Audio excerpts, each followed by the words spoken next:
Hello, hello. Well, Donald Trump is rotten with Denmark. He has been an incredible embarrassment to the point where it's leaking out to news media that he is that people around him are worried about his mental health. Because he was such a lovely human being before. I mean, basically, what's going on now is not an aberration. Remember the Central Park 5? He took out a huge ad in the New York Times. And they were innocent, but he was trying to get them arrested and jailed, and I don't know if they had a death penalty or not. This is just the only thing that's happening now is he has a bigger platform, and you know, you've got your inside thoughts and your outside thoughts. Well, a lot of his inside thoughts are now they're coming out of his mouth. They are his outside thoughts. And he was spoiled before, and now he is beyond spoiled. Beyond. He is one step beyond. All right. So is he going to continue to be an embarrassment? I mean, that's kind of a silly question, but it's going to make a difference in whether or not he's primaried. Because there are, gosh, I think the last time I counted, there were at least 4 people who had enough, and we're talking about primarying the narcissist in chief. So, is Trump going to pull himself back together? Is it going to get worse? Is he really going to step in it?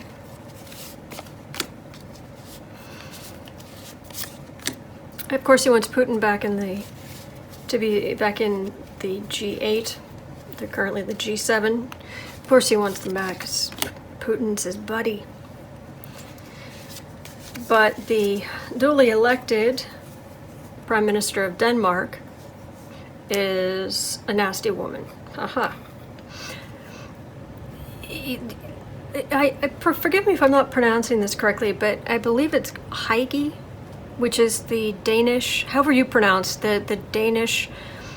There was a book that came out a few years ago. It's the Danish art of comfort and connection with friends and family, and taking small indulgences, and this kind of, I mean, it's all very cozy socks and quilts and a nice dessert with your family or your friends. I mean, it's all very cozy. And Donald Trump has made them mad. He has managed to make the Heige people mad. Yeah, that's, seriously, I mean, it's like 2 steps above making Mr. Rogers mad. Okay, so what's going to happen? And I am using the Housewives deck. I'm using the cheekily sexist deck for the awfully, obviously sexist man. Yeah, this is all coming to light. His inside thoughts are now his outside thoughts. And that his arteries at this point are just kind of one big clog. All right. In the past, yeah, he was given the presidency. He was given, most powerful man in the free world. It came an incredible shock that, oh my gosh, you mean it's not a dictatorship? No, it's not.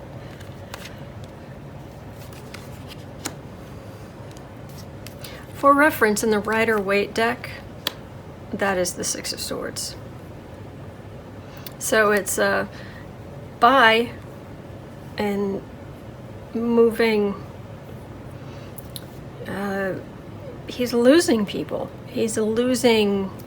There are fewer and fewer people who believe in his garbage. there are fewer and fewer people drinking that Kool-Aid.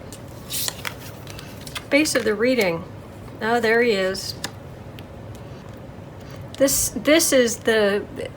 In this deck, this page is the most mischievous. He's running with scissors, he's leaving dirty handprints on the walls.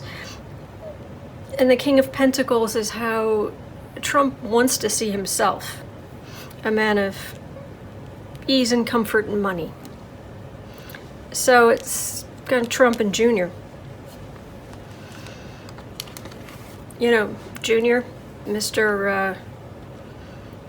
Often Trump comes up as the King of Wands, and Junior comes up as the Knight of Wands. But that's what it feels like.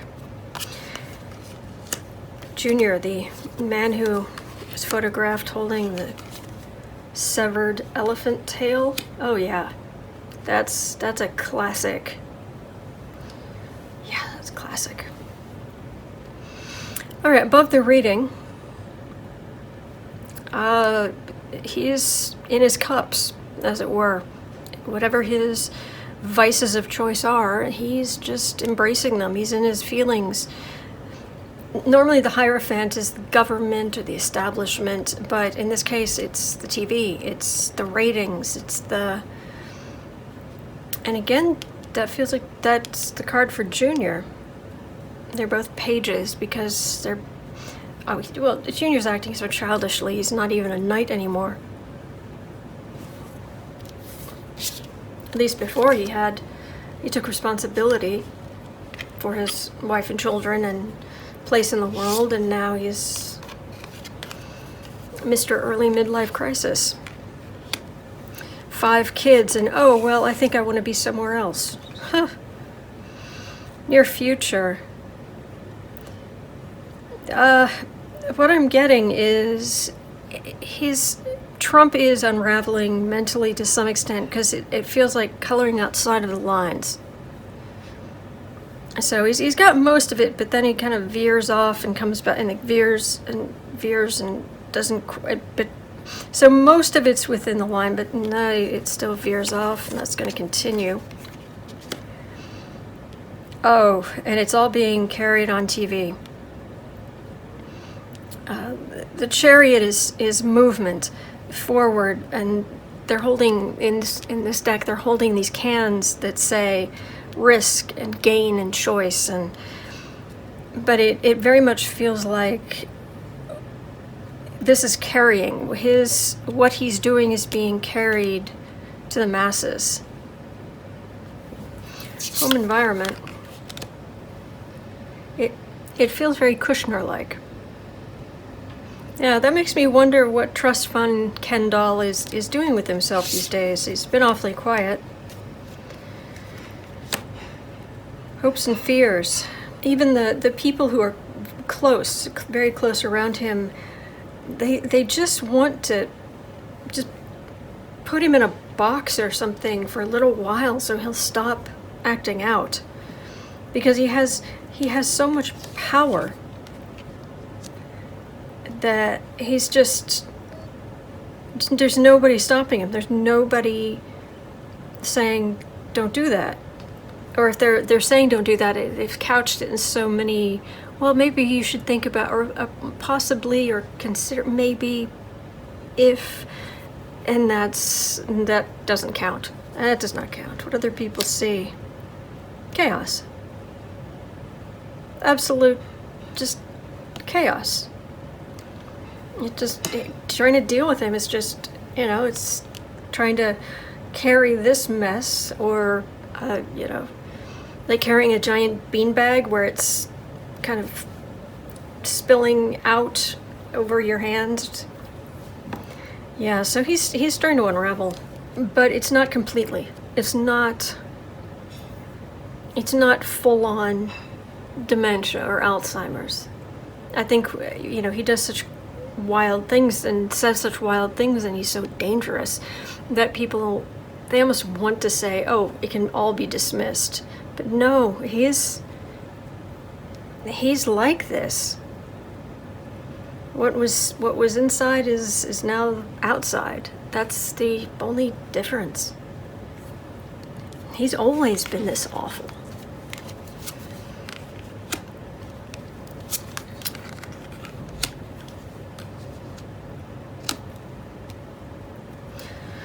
And in the end, okay, just, yeah, this is not now, but this is in the future. He really will mentally unravel into, this is the card of nostalgia.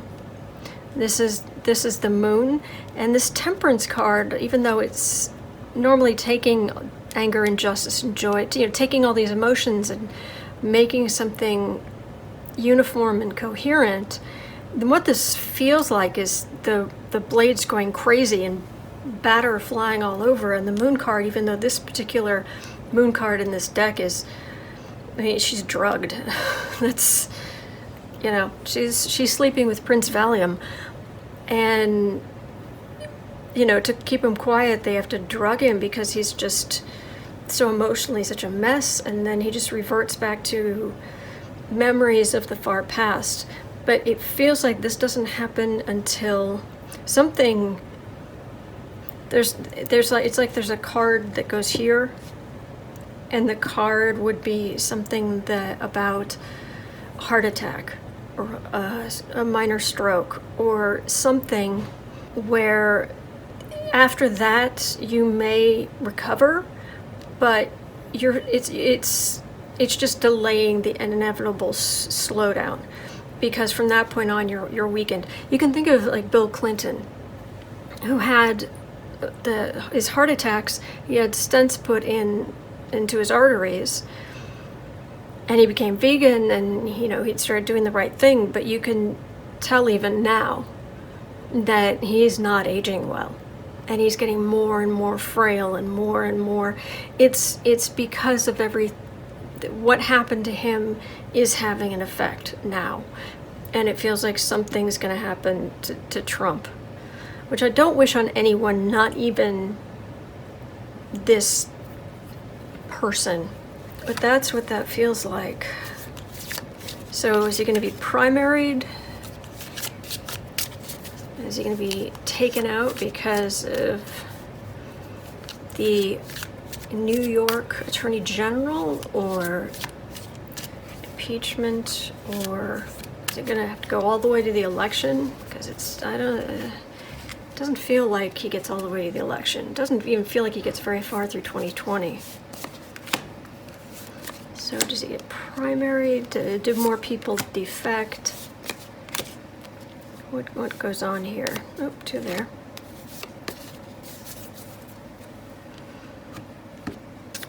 He's in it for the money. It's all about the money. Well, now also he doesn't want to be impeached or removed because he is going to be facing legal charges. But him and everybody around him, everything revolves around money. Everything. That's Mitch McConnell with his job of taking the rules of the Senate and twisting them to make them unusable but exactly the way he wants them. Democrats are talking about getting rid of the filibuster, and Mitch McConnell saying, no, don't do that, because he can see the writing on the wall. He knows what's coming. He knows that the Republicans are going to be in the minority. Yeah, these cards come up together. This is Mitch McConnell twisting things. These King of Swords trying to make that fit onto this. That's Nunes and Lindsey Graham and Jim Jordan and all that ilk. Four of Swords. Magician. These are Republican voters saying, okay, we're done here. I'm done. I wasn't paying attention before, or I just did what my husband was doing, or I said I was too busy, but no, I'm done here. I'm done with the Republicans. Just so you know, Four of Swords, for reference, is this card in the Rider-Waite deck. Little timeout for some rest and a facial. It's using the power of the knives for practical use as well, but doing it quietly, like at home. This feels like the women who are trying to get Trump reelected and the people who are still standing by him, like Lara Trump, Ivanka. Lara Trump's really out there. Kellyanne Conway, Sarah Sanders is joining Fox News. Yeah, that's... So, as long as the money keeps flowing, as long as the economy looks good, even though we know it's rotten because, boom, the actual budget, not even the national debt, the budget is negative almost $1 trillion. But as long as the economy looks good, then Moscow Mitch can still twist things. You get just those reprehensible slime bags in Congress who have no morals. You get the women who are standing up for him. And you have the potential competitors, people who went to primary Trump, who it's the same kind of used car salesman, shyster kind of persona, but theirs is more obvious to the voters, because the voters, they don't want something practical. They want the swords. They want their privilege maintained. If anything, they don't want the practicality of this. They want the whiteness of this. But these are female Republican voters saying, no, we're done. All right. So, is there anything else to know about the embarrassment in chief? Oh, he's gonna break our hearts. He broke my heart when he came down that escalator and called Mexicans rapists. Not that I was expecting anything different from him, just the fact that anybody would do that is just heartbreaking. Backstabbing, bad boys, heartbreak, thinking you're getting into a relationship, a partnership with someone who's caring, but that sort of leading to another catastrophe. These are all bad. And these are the people around him, the rats on the sinking Trump-tanic. All right, so that's what I'm getting there. Are we going to hear anything soon? Are there going to be... Is impeachment finally going to start officially? Or New York AG? Is something really going to happen that's going to check him? This feels like the shenanigans Trump pulled in New York State with his father's estate. And going back and looking at the records, which, yeah, this is lying. This is lying to, like, I think he told the UK finance people that Balmoral was, the golf resort was making a loss, but then he told American banks or whomever that it was making a profit, and you can't, that's illegal, you can't do that. And so it's like, oh, it's broken, it doesn't work, but she's faking it. That's what it feels like. And but no, he's the star, so more stuff will come out about the terrible things he's done, and the women around him will just keep lying for him. All right, so that's what we're gonna get. Little slightly more crazy, little slightly more information about the underhanded things he's done, especially financially. And on we go into the future. But we'll go together, okay? And thank you so much for watching. I really appreciate it. I really do. All right, and thank you so much to my patrons. right, so hang in there. There are good days ahead.